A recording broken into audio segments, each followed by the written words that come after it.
बार फिर से हम नया वीडियो लेके आए हैं, किसके लिए? क्लास 10 चैप्टर नंबर 12 इलेक्ट्रिसिटी का। ठीक है, तो अब तक हमने प्रतिरोध के बारे में पढ़ लिया था। अब आज हम जो पढ़ेंगे प्रतिरोधों का संयोजन पढ़ेंगे। ठीक है, मतलब हम किस किस प्रकार से प्रतिरोधों को संयोजन करते हैं, ओके, अपने परिपथ में। ओके, तो देखिए सामान्यतः घरेलू या अन्य परिपथों मतलब बोले तो या तो हम अपने घर में लगाएं, या फिर मान लीजिए मैं कोई सॉकेट्स वगैरह बना रहे हैं, मतलब सॉकेट मतलब कोई अपने जैसे मोबाइल का सॉकेट्स होते हैं, या फिर मोबाइल की प्लेट्स वगैरह होती हैं इत्यादि। ओके, या कोई परिपथ बनाए को प्रतिरोधों को संयोजन करने के लिए उसमें प्रतिरोधों को दो प्रकार से लगाते हैं। एक कौन सा है? श्रेणी क्रम संयोजन, और दूसरा है हमारा पार्श्व क्रम संयोजन या समांतर क्रम संयोजन। मतलब हम अपनी आवश्यकता के अनुसार, मतलब जैसा अगर हमें अच्छा लगे हम वैसे क्या कर सकते हैं, प्रतिरोधों को संयोजन कर सकते हैं। ओके, तो सबसे पहले हम कौन सा पढ़ रहे हैं यहाँ पर? श्रेणी क्रम संयोजन। ठीक है, तो श्रेणी क्रम संयोजन क्या होता है? जब दो या दो से अधिक आपके पास कौन है? प्रतिरोध हैं। ठीक है, जब दो या दो से अधिक प्रतिरोधों को एक सिरे से दूसरा सिरा मिलकर जोड़ा जाता है, तब इस प्रकार के संयोजन को श्रेणी क्रम संयोजन कहते हैं। मतलब आपने क्या किया कि आपके पास एक प्रतिरोध था R1 था, ठीक है, दूसरा था R2 था, और एक क्या था? R3 था। तो मान लीजिए इस R1 का ये सिरा, ओके, R2 का ये सिरा और R3 का ये सिरा, तो हमने क्या कर दिया? इनको आपस में जोड़ दिया। तो ये क्या बन गई? एक श्रेणी बन गई, मतलब लाइन वाइज, मतलब इस तरीके से हमने क्या कर दिया? इन प्रतिरोधों को जोड़ दिया।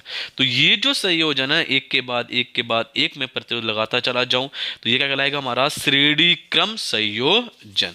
ओके, अब इसमें क्या है, देखिए जब भी हम क्या करते हैं, श्रेणी क्रम संयोजन में क्या प्रतिरोधों को लगाते हैं, तब उनमें बहने वाली जो धारा है, मतलब इनमें जो धारा का जो प्रवाह हो रही होगी वो इस प्रतिरोध में भी समान होगी, इस प्रतिरोध में भी समान होगी, इस प्रतिरोध में भी क्या होगी? समान होगी। क्लियर? बात समझ गई? मतलब तीनों प्रतिरोधों में जो धारा आ रही है वो क्या रहेगी? एक समान रहेगी। लेकिन अब जो वोल्टेज है, जो विभवांतर है, सपोज करो मैंने यहाँ पे विभवांतर लगा दिया, ओके, यहाँ पे भी मैंने विभवांतर लगा दिया एक, और एक यहाँ पे मैंने विभवांतर लगा दिया। ओके, वो डिपेंड करेगा प्रतिरोध पर। किस पर डिपेंड करेगा? प्रतिरोध पर। ओके, मतलब मान लीजिए ये ज्यादा प्रतिरोध है 12 का, ये 10 का है, और ये कितने का है? 5 का है। तो वोल्टेज उसी के अनुसार क्या होंगे? उस प्रतिरोध में आएंगे। ठीक है, तो मतलब क्या? प्रतिरोध प्रतिरोध जैसे जैसे हम क्या लगाते हैं यहाँ पर प्रतिरोधों में वोल्टेज लगाएंगे, तो वोल्टेज अपनी आवश्यकता के अनुसार क्या हो जाएगा? चेंज हो जाएगा। तो यहाँ पे यही लिखा है, श्रेणी क्रम में संयोजन में प्रत्येक प्रतिरोध में विद्युत धारा एक समान प्रवाहित होते, परंतु विभवांतर मतलब आपका जो वोल्टेज आ रहे हैं वो क्या हो जाएगा? अलग अलग हो जाएगी। क्लियर? तो पहले हम एक क्या श्रेणी क्रम क्या हो गया? जब एक से ज्यादा प्रतिरोधों को मैं एक दूसरे के सिरे से लगा दूंगा तब क्या होगा? श्रेणी क्रम संयोजन। बहने वाली धारा समान है लेकिन विभवांतर क्या है उसका? अलग है। अब बात करते हैं श्रेणी क्रम संयोजन में लगे प्रतिरोधों का कुल मान लीजिए मैंने क्या किया, इसमें मैंने 10 प्रतिरोध लगाया। मान लीजिए मैंने अभी यहाँ पे 3 ही ले रहा है, तो 3 के ऊपर लग रहे हैं। ओके, ये R1 है, ये R2 हुआ, ये R3 हुआ। अब मैं एक परिपथ में ये 3 प्रतिरोध लगाने की जगह इनकी जगह कोई एक प्रतिरोध निकालूं।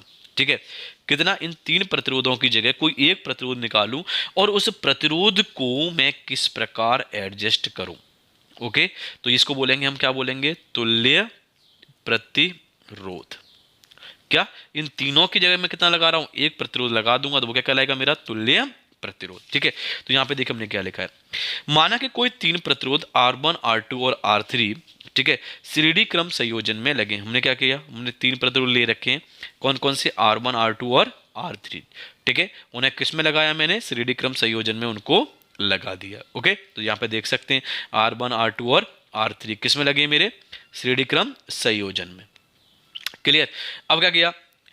देखिए श्रेणी क्रम में लगे तीनों परिपथ में विद्युत धारा अभी हमने पढ़ा था कैसी आई, तो इसमें भी विद्युत धारा आई क्या है? समान है। यहाँ पे भी आई है, यहाँ पे भी आई है, मतलब एक समान रूप से क्या हो रही है? विद्युत धारा प्रवाह हो रही है। लेकिन तीनों के जो विभवांतर हैं, देखिए परंतु तीनों का कुल विभवांतर कितना है? V है। लेकिन वो प्रतिरोधों की क्षमता के अनुसार या प्रतिरोधों के आधार पर विभवांतर क्या हो गया? तुम्हारा बट गया। क्या हो गया? इसका क्या है? V1 है, इसका क्या है? V2 है, और इसका क्या है? V3 है। ओके, तो फिर से बात देखिए, मेरे पास 3 प्रतिरोध R1 R2 R3 है, श्रेणी क्रम में लगा दिए, धारा समान प्रवाह हो रही है, लेकिन मेरा विभवांतर क्या हो रहा है, वो बढ़ जा रहा है। R1 के लिए V1 हो गया, R2 के लिए V2 हो गया, डिपेंड करेगा प्रतिरोध की क्षमता पर। अब मैंने क्या किया, यहाँ पर एक अलग परिपथ बनाया है। मैं इन तीनों प्रतिरोधों को ना लगाकर कोई एक प्रतिरोध लगा दूं जो इन तीनों के मान के क्या हो, बराबर हो। बात समझ में आई? तब हम क्या कर रहे हैं, इसकी गणना करेंगे। ओके, तो ये क्या बना दिया हमने, श्रेणी क्रम संयोजन का परिपथ बना दिया। आपको सेम टू सेम ऐसे ही बनाना है। नेक्स्ट देखिए आगे क्या लिखा है फिर। अब आप पढ़ चुके थे किसका, ओम के नियम के अनुसार। तो फाइनली मेरा ओम का नियम क्या कहता है, V equal to I R. ठीक है, सो हमने पढ़ा था। तो R1 प्रतिरोध के लिए V1 क्या हो जाएगा आपका, IR1 हो गया। R2 प्रतिरोध के लिए क्या हो गया, V2 इक्वल टू IR2 हो गया।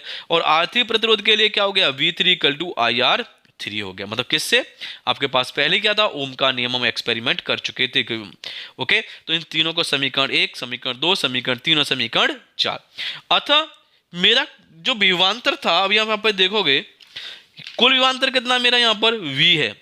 ओके, यहाँ पे कुल विभवांतर क्या है मेरा V डिवाइड हो रहा है कितने में, V1, V2 और V3। मतलब V जो कुल है, मान लीजिए मेरा कुल विभवांतर कितना है, यहां पर V बराबर मैंने ले लिया 220 वोल्टेज ले लिया।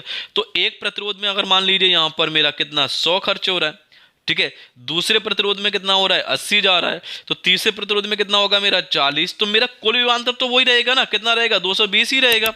तो 220 कैसे आएगा, V क्या हो गया 100 प्लस 80 प्लस 40। मतलब जो कुल विभवांतर था वो डिवाइड हो गया कितने में, 100 में डिवाइड हुआ, फिर 80 में डिवाइड हुआ, फिर कितने हुआ 40 में डिवाइडेड हुआ। क्लियर? सो कुल विभवांतर हमने यहाँ पे निकाल दिया, यहाँ पर आप देख सकते हैं। सो कुल विभवांतर हमारा कितना है, प्रत्येक प्रतिरोध के विभवांतर का योग। ठीक है, तो देखिए यहाँ पे कुल विभवांतर V, तो V1 plus V2 plus V3। अब क्या करें, जो समीकरण हमने निकाले थे V equal to I R, V1 equal to IR1, V2 equal to IR2, V equal to I3।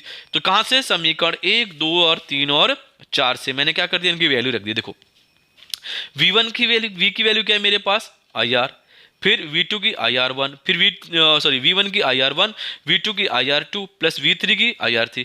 I common है तो आई काट दिया। तो मेरा कुल प्रतिरोध क्या होगा, R बराबर R1 plus R2 plus R3। तो यहाँ पे देखिए, अगर मान लीजिए मेरा इस प्रतिरोध का वैल्यू है मेरी यहाँ पर मान लीजिए 4 है, ये 6 और ये 8 है। तो अब ये तीन प्रतिरोध मेरे को टोटल मेरा R वैल्यू निकल के आई, वो डिपेंड कर रही है R1 प्लस R2 प्लस किस पर, R3 पर। तो ये कितना है 4 प्लस 6 प्लस 8, तो कितना हो गया 18। तो यार मैं 18 ओमेगा का एक प्रतिरोध लगा दूं, न कि उन तीन प्रतिरोधों का उपयोग करूं परिपथ में। बात समझ में आई? 18 ओमेगा का एक प्रतिरोध लगाऊं, ठीक है।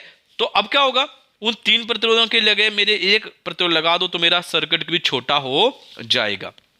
सो R बराबर क्या आ गया, R1 plus R2 plus R3। अतः श्रेणी क्रम में एकल कुल प्रतिरोध सभी परिपथ के लगे प्रतिरोध के योग के बराबर। मतलब जो कुल प्रतिरोध है या तुल्य प्रतिरोध है वो परिपथ में लगे सभी प्रतिरोधों के योग के बराबर है। श्रेणी क्रम में एकल तुल्य प्रतिरोध सबसे बड़े व्यक्तिगत प्रतिरोध से भी क्या होता है, बड़ा होता है। क्लियर? मतलब ये इसकी जो वैल्यू होगी वो सबसे क्या होगी, ज्यादा होगी। ओके, बात समझ में आई?